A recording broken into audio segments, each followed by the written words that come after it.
guys understand somewhat of what we do here? You know, I clean the patients, they lose kidney function. The kidney itself filters our blood. So if we don't do that, you're going to pass away. You're going to get poisoned by your own body because you can't filter out the stuff that's coming in. So one of the main ingredients on this is we need to have pure water coming in, because even though it doesn't touch the blood, it's going to come up right close to the blood, and things can pass through that membrane and get into the bloodstream. Alright, so when we do reverse osmosis, one of the main things we want to have a constant temperature, because when the things heat up or cool down, what happens is things expand and contract. So the RO itself is just a membrane with holes in it. So if the water gets cold or hot, those holes are going to either contract or constrict. Things won't allow to get through there, and it's not going to do what it's supposed to do. So right here we just have a blending valve that's just going to maintain that temperature as it works its way through the system. And we come first to a multimedia tank. Now all this is just rock, sediment, and it's going to filter out rock, pebbles, to a 10 micron level. Now just to give you a perspective on that, a micron, if you look at an inch, there are 24,000 microns in an inch, or 24,500 microns in an inch. So that's how low, I mean, you see, you think pebbles and rocks, you think it's something you can see, but it's really not. It's really tiny particles that are in the water, whether it's coming in through the pipe, old pipes will release stuff into the water, or what the water company itself is putting into the water. So right there, we just want to get rid of any of the big stuff that's in the water, because that will clog up our membranes. And then once again, the membranes won't work.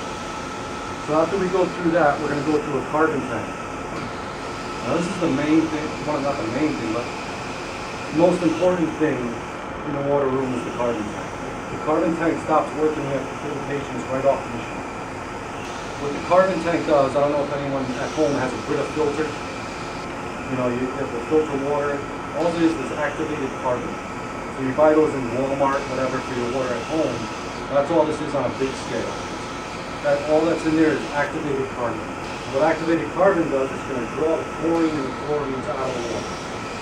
It works on the principle of adsorption. So it's going to draw that chlorine and chlorines out of the water. If chlorine and chlorine stays in the water, once again, that water, even though it doesn't come in contact with the blood, it's passing right directly next to the blood, and the molecules and ions can pass through that membrane. If chlorine passes through that membrane, what's going to happen is hemolysis. And what that is basically your blood's going to clot in the system. So we test that before each shift of patients go on the machine. If we have any chlorine whatsoever in that, we're going to pull the patients off until we get that fixed. So that's carbon tank 1. The second carbon tank set does the exact same thing. That's there for backup because of how important it is not to let that chlorine through. And as you know, the water company adds the chlorine and chlorines to the water to kill the bacteria, so we don't, when we drink it, we don't get sick. Next, after the carbon tanks, is water softener. I've lived in New Haven and West Haven my whole life, so I've never had well water. But people that do have well water need a water softener in their home. City water, you don't need it because it gets desalinated at the plant.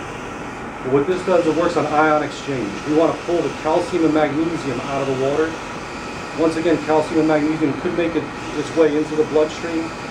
Anyone with a high calcium or low calcium really have dire effects on the patient's health. So we want to get the calcium and magnesium out, and what we do is exchange that with sodium ions. Alright. After that is the RO itself. The RO, we have 8 semi-permeable membranes on here. It works on you have applied pressure, osmotic pressure, and it's going to pass the solvent through to try and get as clear water as we can.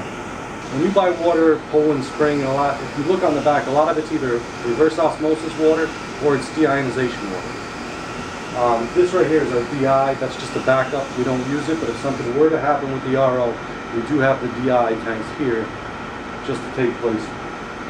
Now, when I start this up, we talk about waste of water. Before we moved here 4 years ago, we used to not have a recirc option on this.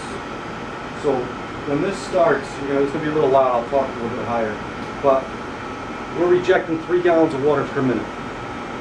We're recirculating through another 5 gallons per minute. So before we moved here, we were wasting 8 gallons per minute, 24 hours a day, just flushing that water down the drain.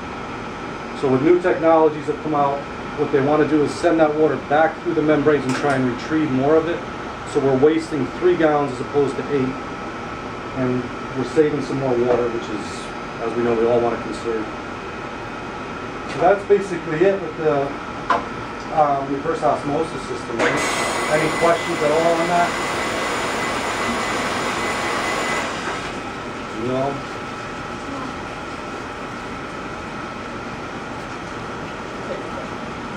It's really just getting, what it ends up being, it's like 98.9% pure water, so there's nothing else in there.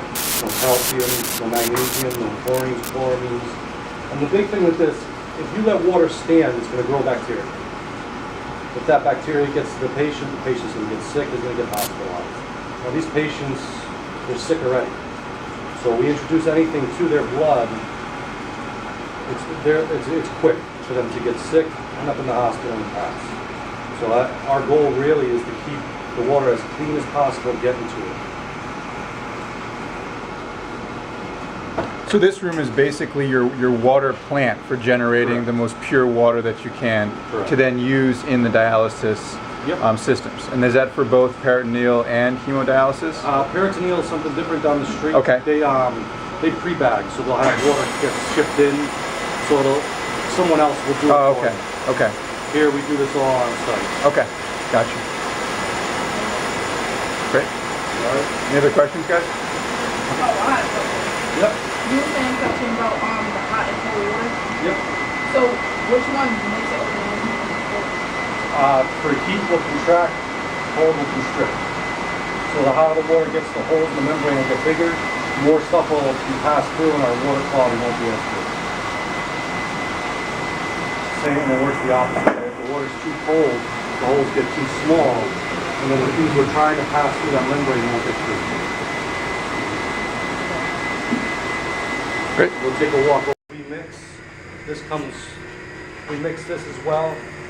This combines with the water to create a conducive solution, so when it gets to the patient's machine, it'll help draw the impurities out of the blood. So if we just sent water to it, to the dialyzer, we wouldn't be able to pull it out. Okay, I'll show you in my room because I have a machine going. It'll be easier to explain it. First. So this is what the patients actually get hooked up to. These will get hooked up either to their arm or their catheter. So this pump right here will pull the blood out of the system. This gives it back, and this acts as your kidney. So when I say the bicarb, acid, and the water create a conducive solution, that's all the fluid that's on the outside of this. And to look at this, it's hard to picture it, but what it is just thousands of little tubes that the blood's going to run through. And there's little holes in that tube, so we're going to filter that blood. And the conducive solution, the acid, the bicarb, and the water, will pull the impurities out of the blood. So as I said before, when we're in the water room, it doesn't come in direct contact with the blood, but it passes right along the blood. That's what I'm talking about. This fluid on the outside is the RO water, and there are holes, and if we don't remove that chlorine and chloramine, that chlorine and chloramine can move back over into the blood. So the same with the calcium and the magnesium. So this conducive solution, the acid, the bicarb, and the water, will pull the impurities through those little holes and clean the blood for the patient. So this is basically your kidney. And what's the name of the thing you're holding in your hand? This is a dialyzer. That's the dialyzer. The dialyzer. Okay. And what's the name of the unit that it's connected to? The extracorporeal circuit. Okay. So it's all on the outside of the machine, nothing Right. going on the inside Right. of the machine. Okay. And then what's the machine itself called?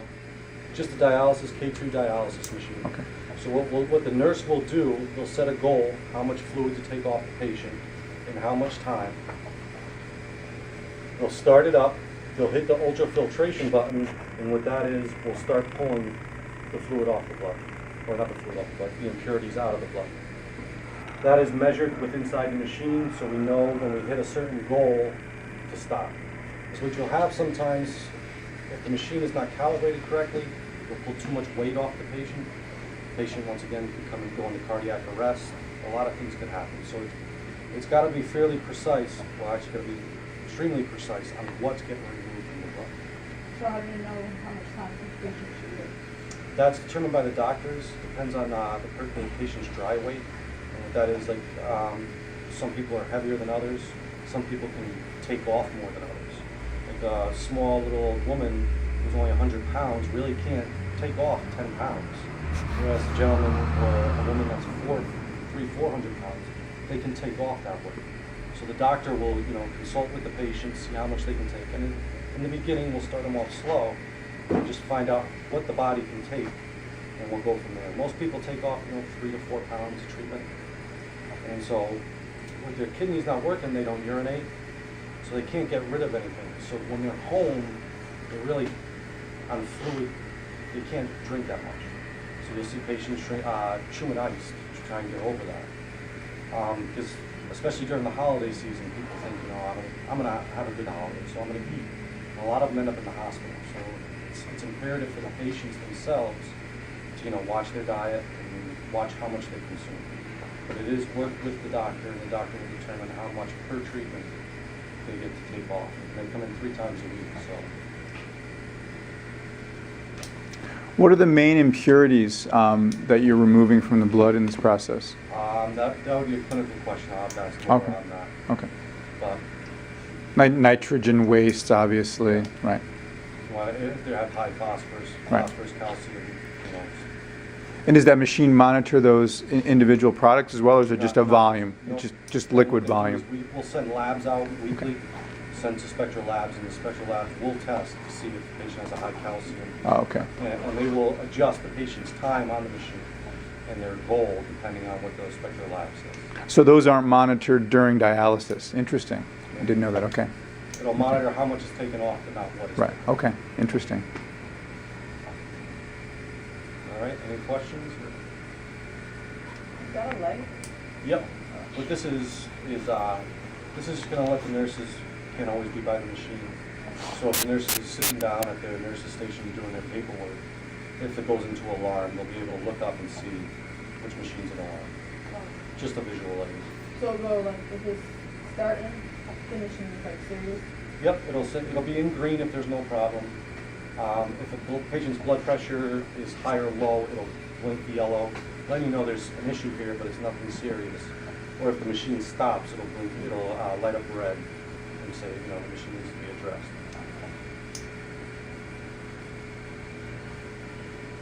But that's it. That's all I got for you.